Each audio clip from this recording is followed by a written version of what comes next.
ನಮಸ್ತೆ ಸ್ನೇಹಿತರೆ, ಕಾರ್ತೀಕ ಪುರಾಣದ 17ನೇ ಅಧ್ಯಾಯ ಅಂಗೀರಸನ ಜ್ಞಾನಬೋಧೆ. ಜನಕ ಮಹಾರಾಜ ಸರ್ವಜ್ಞನಾದ ಅಂಗೀರಸನು ವಿಕ್ರಮನಿಗೆ ಜ್ಞಾನಬೋಧನೆಯನ್ನು ಮಾಡತೊಡಗಿದನು. ಅಯ್ಯ ವಿಕ್ರಮ, ಯಾರಿಗೆ ಆಗಲಿ ಮಾನವ ಜನ್ಮವು ಸುಮ್ಮನೆ ಬರುವಂಥದ್ದಲ್ಲ. ಎಷ್ಟೋ ಜನ್ಮಗಳ ಪುಣ್ಯ ವಿಶೇಷದಿಂದ ಮಾನವ ಜನ್ಮವು ಲಭ್ಯವಾಗುವುದು. ಮಾನವ ಜನ್ಮದಲ್ಲಿ ದೇಹ ಧರಿಸಿದವರಿಂದ ಪುನರುತ್ಪತ್ತಿಗೆ ಅವಕಾಶವಾಗುವುದು. ಕರ್ಮವನ್ನು ಮಾಡಲು ಈ ದೇಹಧಾರಣೆಯೇ ಕಾರಣ. ಈ ದೇಹವು ಸಾಮಾನ್ಯವಾದುದಲ್ಲ, ಅತ್ಯಂತ ಸೂಕ್ಷ್ಮವಾದದ್ದು. ಇದರಲ್ಲಿ ಪಂಚಪ್ರಾಣಗಳು, ಪಂಚೇಂದ್ರಿಯಗಳು, ಪಂಚಕರ್ಮೇಂದ್ರಿಯಗಳು, 2 ಒಳ ಇಂದ್ರಿಯಗಳು, ಹೀಗೆ ಎಲ್ಲ ಸೇರಿ 17 ತತ್ವಗಳು ಅಡಗಿವೆ. ಹಾಗೂ ಪಂಚ ಜ್ಞಾನೇಂದ್ರಿಯಗಳು, ಪಂಚಕರ್ಮೇಂದ್ರಿಯಗಳು, ಪಂಚಪ್ರಾಣಗಳು, ಪಂಚಭೂತಗಳು, 4 ಅಂತಃಕರಣಗಳು ಹಾಗೂ 1 ಜೀವ. ಈ 25 ತತ್ವಗಳು ಸೇರಿ ನಮ್ಮ ದೇಹವಾಗಿದೆ. ವಾಕು, ಪಾಣಿ, ಪಾದ, ಉಪಸ್ಥ, ಪಾಯು ಇವು ಪಂಚಬಾಹೇಂದ್ರಿಯಗಳು. ಶ್ರೋತ, ತ್ವಕ್, ನೇತ್ರ, ಜಿಹ್ವೆ, ಪ್ರಾಣ ಇವು ಪಂಚಜ್ಞಾನೇಂದ್ರಿಯಗಳು. ಪೃಥ್ವಿ, ನೀರು, ತೇಜ, ವಾಯು, ಆಕಾಶ ಇವು ಪಂಚಭೂತಗಳು. ಮಾನವ ಶರೀರದಲ್ಲಿ ನೀನು, ನಾನು, ಅವನು, ಇವನು, ನನ್ನದೆಂಬುದು, ಅವನೆಂಬುದು ಎಂಬ ಭಾವನೆಗಳಿಂದ ಆತ್ಮಕ್ಕೆ ಸಂಬಂಧ ಏರ್ಪಡುವುದು ಎಂದು ಹೇಳಿದನು. ಆಗ ವಿಕ್ರಮನು, ಅಂಗೀರಸ ಮುನಿಗಳೇ, ನಾನು ಆತ್ಮನೇ ಶರೀರ ಎಂದು ತಿಳಿದಿದ್ದೆ. ಅಹಂ ಬ್ರಹ್ಮಾಸ್ಮಿ ಎನ್ನುತ್ತಾರೆ, ಈಗೆಂದರೇನು ಎಂದು ಕೇಳಿದನು. ಆಗ ಅಂಗೀರಸ ಮುನಿಯು, ಅಹಂ ಎಂಬುದು ನಾನು, ನನ್ನದು ಎಂದು ಕೇಳಿಕೊಂಡು ವ್ಯವಹರಿಸುವುದಾಗಿದೆ. ಅಂದರೆ ಅಂತಃಕರಣದ ವ್ಯಾಪಾರ ಕ್ರಿಯೆ. ಆತ್ಮವು ಶರೀರದಿಂದ ಹೊರತಾದದ್ದು. ಅದು ಇರುವುದು ಬುದ್ಧಿಗೆ ಸಾಕ್ಷಿ. ಆತ್ಮನೇ ಜ್ಞಾನ ಸ್ವರೂಪ.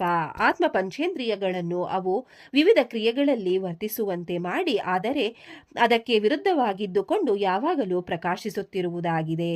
ದೇಹದ ಇಂದ್ರಿಯಗಳು ನಾಮರೂಪಗಳಿಂದ ಕೂಡಿ ನಾಶ ಹೊಂದುವಂತಾಗಿದೆ.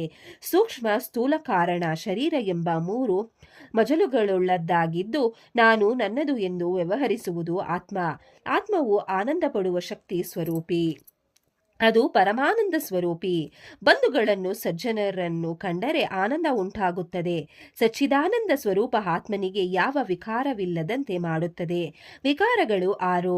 ಸ್ವಹಿಭಾವ ಎಂದರೆ ಇರುವಿಕೆ, ಹುಟ್ಟು, ಬೆಳೆಯುವುದು, ಮುಪ್ಪಾಗುವುದು, ಕ್ಷಣಿಸುವುದು ಹಾಗೂ ನಶಿಸುವುದು. ಇವೇ ಅಷಡ್ಭಾವಗಳು. ನಮ್ಮ ಶರೀರ ಈ ಎಲ್ಲ ಹಂತಗಳನ್ನು ಕಾಣುತ್ತವೆ. ಇವು ಶರೀರದ ಲಕ್ಷಣಗಳಾಗಿವೆ. ಆತ್ಮನಿಗೆ ಭಾವನೆಗಳಿರುವುದಿಲ್ಲ. ಕಾಮಾದಿ ಅರಿಷಡ್ವರ್ಗಗಳು ಇಲ್ಲ. ಆತ್ಮವು ಸಂಪೂರ್ಣತ್ವ ಹೊಂದಿ ಸತ್ಯ ಜ್ಞಾನಾನಂದ ಸ್ವರೂಪದಿಂದ ಬೆಳಗುತ್ತದೆ. ದೇಹಾಂತರ್ಗತವಾದ ಪರಬ್ರಹ್ಮನು ಸರ್ವಂತರ್ಯಾಮಿ.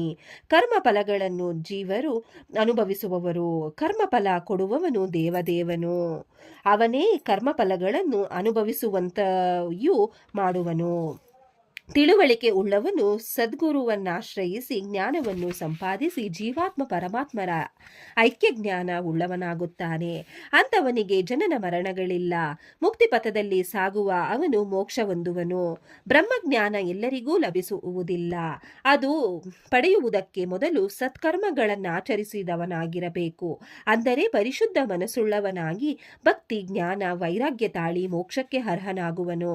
ಆದುದರಿಂದ ವಿಕ್ರಮ, ಮೋಕ್ಷ ಪಡೆಯಬೇಕೆಂಬ ಆಸೆ ಉಳ್ಳವನು ಉತ್ತಮ ಕರ್ಮಗಳನ್ನಾಚರಿಸಿ ದಾನ ಧರ್ಮಗಳನ್ನು ಮಾಡುತ್ತಾ ಪುಣ್ಯ ಕಾರ್ಯಗಳನ್ನು ಆಚರಿಸುವವನಾಗಿ ಭಕ್ತಿ, ಜ್ಞಾನ, ವೈರಾಗ್ಯ ತಾಳಬೇಕು. ಆಗಷ್ಟೇ ಮುಕ್ತಿ ಅವನದಾಗುವುದು. ಒಟ್ಟಿನಲ್ಲಿ ಹೇಳುವುದಾದರೆ, ಬಹುಜನ್ಮಗಳ ಪುಣ್ಯ ವಿಶೇಷದಿಂದ ಲಭ್ಯವಾಗುವ ಮಾನವ ಜನ್ಮವನ್ನು ಸಾರ್ಥಕಗೊಳಿಸುವ ಕೆಲಸದಲ್ಲಿ ತೊಡಗಿಸಬೇಕು. ಪಾಪ ಕಾರ್ಯಗಳಲ್ಲಿ ತೊಡಗಿದ್ದಾದರೆ ಅಂತಹವನು ಮುಕ್ತಿಪಥದಲ್ಲಿ ಸಾಗಲು ಅರ್ಹನಾಗುವುದಿಲ್ಲ. ಒಳ್ಳೆಯ ಕೆಲಸಗಳಲ್ಲೂ ತೊಡಗಿ ಶುದ್ಧಿ ಮಾಡಿಕೊಂಡವನಿಗೆ ಭವಸಾಗರದ ತಾಪತ್ರಯವಿರುವುದಿಲ್ಲ ಎಂದು ನುಡಿದನು. ಜನಕ ಮಹಾರಾಜ ವಿಕ್ರಮನಿಗೆ ಅಂಗೀರಸನು ಜ್ಞಾನಬೋಧನೆ ಮಾಡುತ್ತಿದ್ದನು. ವಿಕ್ರಮನು ಅಂಗೀರಸನದಿಂದ ಮತ್ತಷ್ಟು ತಿಳಿವಳಿಕೆ ಪಡೆಯಲು ಕಾತರನಾದನು. ಹೀಗೆಂದು ವಸಿಷ್ಠನು ಮುಂದೆ ಅಂಗೀರಸನಿಗೂ ವಿಕ್ರಮನಿಗೂ ನಡೆದ ಸಂವಾದವನ್ನು ತಿಳಿಸಿದನು.